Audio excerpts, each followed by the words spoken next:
ETF index mutual funds నేర్చుకుని stock మార్కెట్లో రాణించాలనుకుంటున్నారా? వెంటనే ఈ నెంబర్కి కాల్ చేయండి. నమస్తే, వెల్కమ్ టు సుమన్ టీవీ. ప్రస్తుతం మనతో పాటు స్టూడియోలో ప్రముఖ జ్యోతిష నిపుణులు శ్రీ ఆసూరి గోపాల్ అయ్యన్ గారు ఉన్నారు. వీరితో ఈరోజు కొన్ని విషయాల గురించి మనం చర్చిద్దాం. నమస్కారం గురుగారు. నమస్కారం తల్లి. గురుగారు, మనకి ఇప్పుడు తెలుగు నామ సంవత్సరం ఉగాది అనేది వస్తుంది. మన తెలుగు వాళ్ళందరం కూడా చాలా గొప్పగా మనం దీన్ని పండుగని జరుపుకుంటూ ఉంటాం. అయితే దీని యొక్క విశిష్టత ఏంటి అనేది మీరు మాకు ఈరోజు తెలియజేయగలరు? ప్రపంచంలో ఎంతోమందికి కొత్త సంవత్సరాలు చేసుకుంటారు. పాశ్చాత్య దేశాల్లో జనవరి 1వ తారీఖుని కొత్త సంవత్సరం అంటారు. చైనాలో 1 తారీఖు ఉంటుంది. మన భారతదేశంలోనే తెలుగు సంవత్సరాది ఒకటి, తమిళ సంవత్సరాది ఒకటి, రకరకాలుగా సంవత్సరాలు చేస్తూ ఉంటారు. ముఖ్యంగా అత్యంత ప్రాముఖ్యత కలిగినటువంటిది ఏంటంటే అది ఉగాది. తెలుగు వాళ్ళ యొక్క నూతన సంవత్సరానికి ఎన్నో విశేషాలు అన్నమాట. ఈ విశేషాలు ఏదో మనం మాట్లాడుకున్నట్టు కాదు, ప్రకృతి దానికి సాక్ష్యం అన్నమాట. ప్రకృతిలో జరిగేటువంటి అనేక గొప్ప విషయాలన్నీ కూడా ఈ ఉగాది రోజు మనం తెలుసుకోవచ్చు. ఉగాది అంటేనే యుగమునకు ఆది అంటాడు. అంటే మొట్టమొదటిసారి బ్రహ్మ సృష్టిని మొదలుపెట్టిన రోజు అన్నమాట. కాబట్టి ఉగాది రోజు ఈ కొత్త సంవత్సరము అనేది తెలుగు వాళ్ళు జరుపుకోవడం అనేది చాలా అద్భుతమైనటువంటి సాంప్రదాయం అన్నమాట. ఈ ఉగాది రోజున అందరూ కూడా పంచాంగం చేస్తూ అంటే చదువుతూ ఉంటారు కదా, అంటే చెప్పించుకుంటారు. సంవత్సరం అంతా కూడా మనం జ్యోతిష్యం అనేది మనం చెప్పించుకోవడం అనేది జరుగుతూ ఉంటుంది. అసలు పంచాంగం అంటే ఏంటి అనేది కొంతమందికి తెలియదు. అంటే ఇప్పుడు యువత పంచాంగం అనేసరికి ఏంటి అనే స్టేజ్లో ఉన్నారు అసలు. సో వాళ్ళ కోసం ఒకసారి మీరు పంచాంగం అంటే ఏంటి అనేది చెప్పగలుగుతారా? అమ్మ, మనకు మొదటి సంవత్సరం ఎప్పుడైతే జనవరి 1వ తారీఖు అన్ని పత్రికల వాళ్ళు, బ్యాంకు వాళ్ళు మనకు క్యాలెండర్లు ఇచ్చేస్తుంటారు. క్యాలెండర్ అనే మాటకి తెలుగులో అర్థం ఏమిటి? పంచాంగమే. పంచాంగం అంటేనే మన భాషలో క్యాలెండర్, బయట పాశ్చాత్య దేశంలో దాన్ని క్యాలెండర్ అంటారు. యాక్చువల్గా ఈ పంచాంగం అనేది 5 అంగాలతో కూడి ఉంటుంది. తిథి, వార, నక్షత్ర, యోగ, కరణాలు అంటారండి.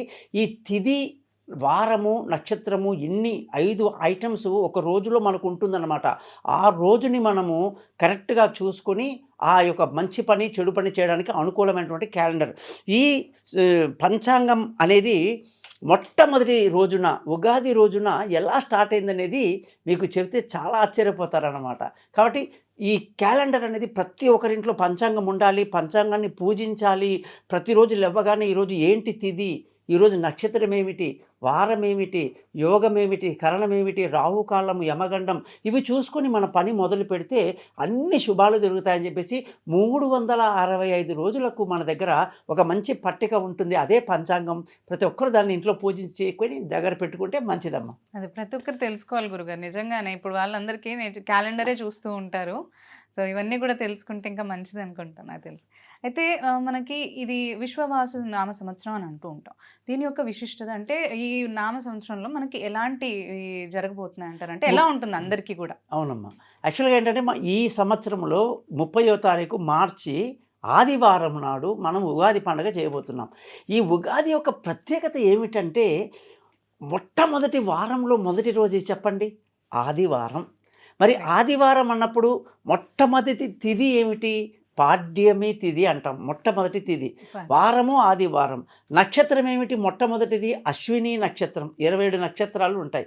అలాగే ఈ అద్భుతంగా 30వ తారీఖు మీరు గమనించండి, అది రావటమే ఆదివారం రావటమే మనకు ఆ యొక్క చైత్ర మాసం మొట్టమొదటి మాసంలో దిగడం. చైత్ర మాసంలో శుక్లపక్షంలో మొట్టమొదటి తిథి పాడ్యమి రావడం. ఆ తర్వాత దాంట్లోనే సాయంకాలం 6ంటికంతా కూడా మనకు పాఠ్యమే వచ్చేస్తుంది.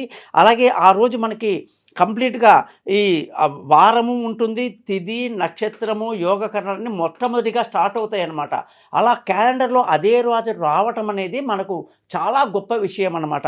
చాలామందికి ఈ చైత్రమాసం, వైశాఖం, జ్యేష్టం, ఆషాఢం ఈ మాసాలని ఈ కాలం పిల్లలకి తెలియదు. ఏదో జనవరి, ఫిబ్రవరి, మార్చిని వెళ్ళిపోతున్నారు. నిజంగా చూస్తే క్యాలెండర్లో మన తెలుగు సాంప్రదాయంలో మనం మాట్లాడాల్సిన మాటలు కూడా ఎలా ఉండాలంటే మనకి ఈ మాసం ఏమిటి అనేది మనం చూసుకోవాలి. అలాగా ఏంటయ్యా చైత్రమాసం గొప్పతనం అని అడుగుతారు నన్ను. చూడు నాయన, ఏదో జనవరి, ఫిబ్రవరి కాదు ఇది. చైత్రమాసం అంటే చిత్తా నక్షత్రము నీకు 10 పౌర్ణమి నాడు ఆ మాసంలో జరిగే పౌర్ణమి తిథి నాడు ఆకాశంలో నీకు బ్రహ్మాండంగా చిత్తా నక్షత్రంతో కూడినటువంటి చంద్రుడు కనబడతాడు. కాబట్టి పౌర్ణమిలో చూడొచ్చు ఆకాశంలో, ఓహో ఇది చైత్ర మాసము, ఇందులో చిత్తా నక్షత్రంతో చంద్రుడు కనబడుతున్నాడు ఆకాశంలో.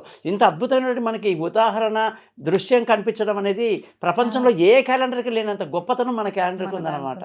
అందుకే నాకు ఉగాది అంటేనే చాలా చాలా తెలుగుగా చాలా గ్రేట్గా అనిపిస్తుంటుంది. గురుగారు ఇప్పుడు మనకి ఏంటంటే మూడాలు అని అంటుంటారు కదా, ఇప్పుడు ఏ పనులు కూడా చేయకూడదు, ఇవన్నీ మూడాలు అనేవి దాటిన తర్వాతే శుభకార్యాలు అనేవి చేసుకోవాలని అంటుంటారు. ఇప్పుడు మనకి మూడాలు ఎప్పుడు ఉన్నాయని అంటారు, ఎందుకు ఆ మూడాలని ఎందుకు అంటుంటారు? ఓకే అమ్మా, ఈ సంవత్సరం మూడాలు తెలుసుకోబోయే ముందు ముఖ్యంగా శ్రీ విశ్వవసు నామ సంవత్సరం అంటే మనకు ఉన్న 60 సంవత్సరాల పేర్లు ఉంటాయమ్మా. మనకు లాస్ట్ టైం ఇప్పుడు క్రోధి నామ సంవత్సరం అయిపోయి ఇప్పుడు మనం విశ్వవసులోకి వెళ్తున్నాం. ఈ విశ్వవసు నామ సంవత్సరానికి ఎవరు అధిపతులు, ఎవరు ఈ సంవత్సరాన్ని దగ్గరుండి నడిపించేటువంటి లీడర్స్ ఎవరు అని నవగ్రహాలలో మనకు కానీ చూసుకుంటే ఈ సంవత్సరంలో శ్రీ విశ్వవసునామ సంవత్సరము రాజు, సేనాధిపతి, సస్యాధిపతి, మేఘాధిపతి అన్నీ కూడా సూర్యుడే ఉన్నాడనమాట. అది చాలా విశేషం.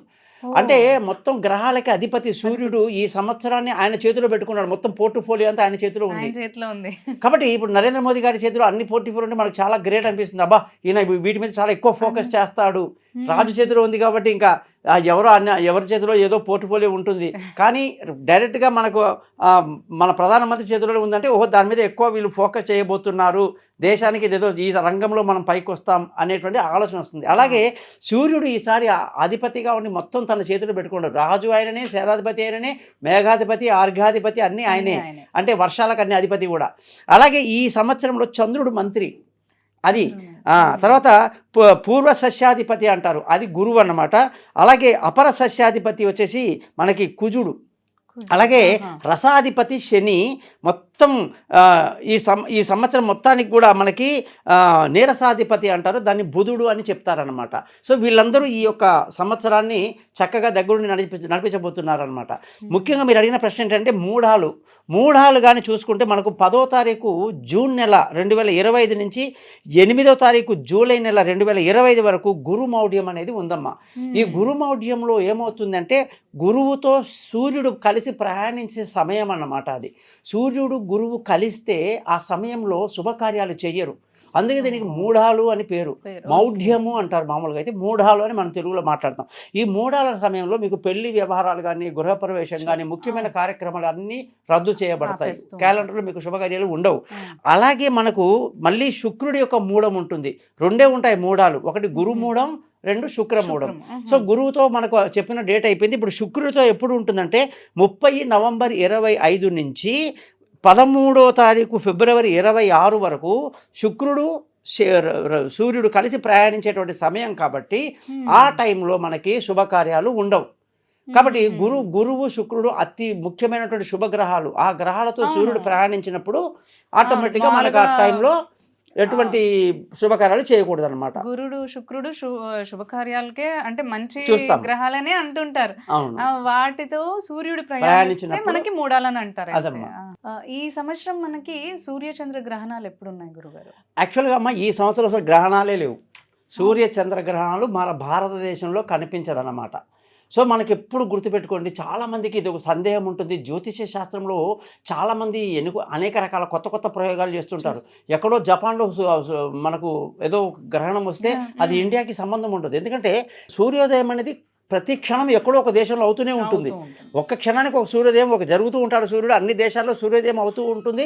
ముందుగా మనం అంటారు Japan is the first country, తర్వాత ఇంకో కంట్రీ ఆస్ట్రేలియా, తర్వాత ఇలా తిరుగుకుంటూ మన భారతదేశంలో మనకు సూర్యోదయం అవుతుందని.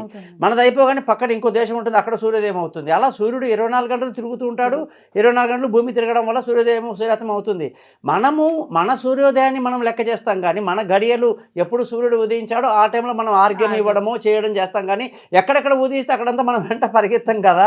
అట్లాగే ఈ గ్రహణాలు కూడా ఎక్కడ కనిపిస్తాయో వాళ్ళకే ఈ లెక్కలు, కనిపించినప్పుడు మనకు సంబంధం లేదు. ఈ సంవత్సరం లేదమ్మా, ఎటువంటి గ్రహాలు లేవు. గురుగారు ఈ సంవత్సరం మనకి శని ఎప్పుడు మారుతున్నారంటారు, అండ్ దాని యొక్క ఫలితాలు ఎలా ఉండబోతున్నాయి అంటారు మనపైన? అమ్మ ఈ సంవత్సరం శని అనే గ్రహము అత్యంత ఎక్కువ కాలం ఒక రాశిలో తిరుగుతాడనమాట. 2.5 సంవత్సరాలు ఒక రాశిలో ప్రయాణిస్తారు ఆయన. అలాగా ఇప్పుడు 30వ తారీఖు మన ఉగాది పండుగ రోజు నాడు శని మనకి మీనరాశిలోకి వస్తున్నారు. ఇలాగా ఆ మీనరాశిలో 2.5 సంవత్సరాలు ఆయన ప్రయాణం చేయబోతున్నాడు అన్నమాట. దాన్ని బట్టి మనకు అర్థమవలసింది ఏంటంటే శని రావటం వల్ల మీనరాశికి ఏలినాటి శని తీవ్రంగా ఉంటుంది, కుంభరాశికి ఎండింగ్లో ఉంటుంది, మేషరాశికి మొదలవుతుంది. ఇది చాలా క్లియర్గా మనం తెలుసుకుందాం. ఈ సంవత్సరం ఈ మార్చిలో శని మార్పు 2.5 సంవత్సరాలు మీనరాశిలో ఉండబోతున్నాడు అనమాట. అయితే మీనరాశి వాళ్ళకి కొంచెం ఎక్కువగా ఇటు ఉంటుంది కుంభరాశి వాళ్ళకి రిలీఫ్, అటు మేషరాశి వాళ్ళకి మొదలు, మీనరాశి వాళ్ళకు నెత్తి మీద కూర్చున్నాడు. ఇప్పుడు గురువు ఎప్పుడు ఉన్నారంటారు? గురువు యొక్క మార్పు ఎప్పుడు వస్తుంది? అవునమ్మా. దాని ఫలితాలు ఈ మనకి ఎలా ఉండబోతుంది? ప్రత్యేకంగా 9 గ్రహాలలో గురువు మార్పుని మనం పుష్కరాలు అంటాం. 12 నదులకి గురువు ఎప్పుడైతే ఆ రాశిలోకి వస్తాడో ఆ రాశికి పుష్కరం వచ్చింది అంటే ఆ నదికి పుష్కరం వచ్చింది అంటాం. ఇప్పుడు మిథున రాశిలోకి 15వ తారీఖు మే నాడు గురుడు ప్రవేశిస్తున్నాడు. ప్రవేశించిన రోజు నుంచి 12 రోజులు సరస్వతి నదికి పుష్కరాలు. పుష్కరాలు అంటే ఏంటి? కొత్త నీళ్ళు వస్తాయన్నమాట భూమిలో నుంచి. అది విచిత్రం. మళ్ళీ సృష్టి రహస్యం.